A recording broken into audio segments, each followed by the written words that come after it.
Good morning. I just wanted to revisit from yesterday the placement of the decimal when you're multiplying. It seems that um, although some people are still struggling with the process of multiplying, and your assignment today has an embedded video you just click on the document to go through that process, some of you are doing a great job of multiplying. You're just not placing that decimal where it needs to be. You're trying to line them up still. And when you're multiplying decimals, you are not lining them up like you do with adding and subtracting. So I wanted to go and look at the page that was included in yesterday's assignment where you didn't have to do any of the computation. You didn't have to add, no multiplying. You just had to place the decimal. So I thought I would take that exact assignment that maybe some of you didn't take a close enough look at so that you feel more comfortable on where you put the decimal in your answer. So when you are going through and you're multiplying, this assignment's great. It did all the work for you. So 4.7 times 1.768, decimals can't change places. When you multiplied and you wrote them, you probably wrote this number on top and you write this number below it.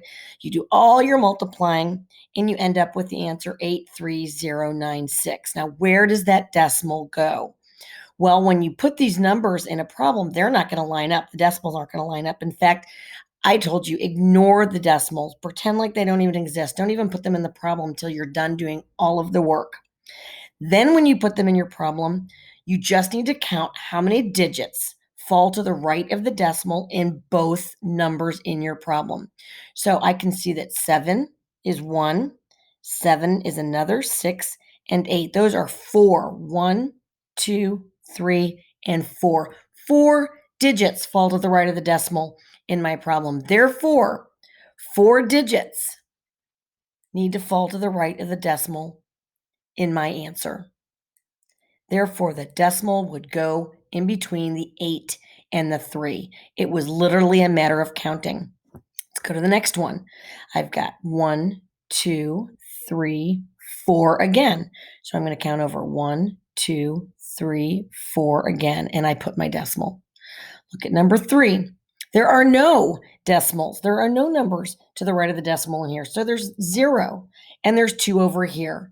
So put them together, that's 2 altogether. So over here, there will be 1, 2 altogether.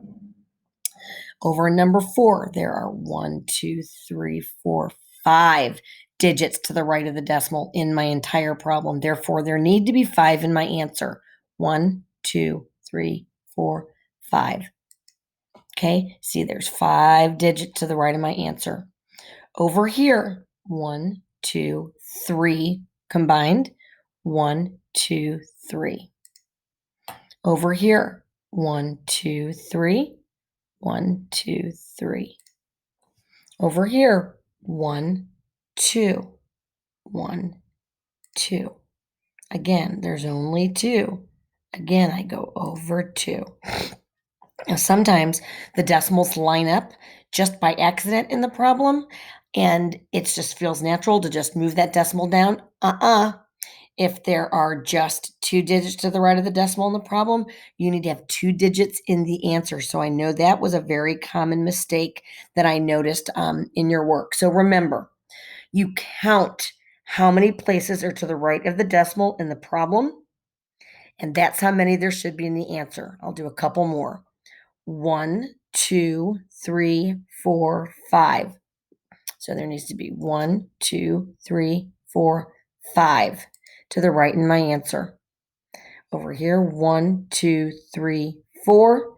So there needs to be 1, 2, 3, 4. I hope this helps. Now remember, if they just line up by accident, for instance, if there's just 12.6 and 9.6, and when you write them, they line up.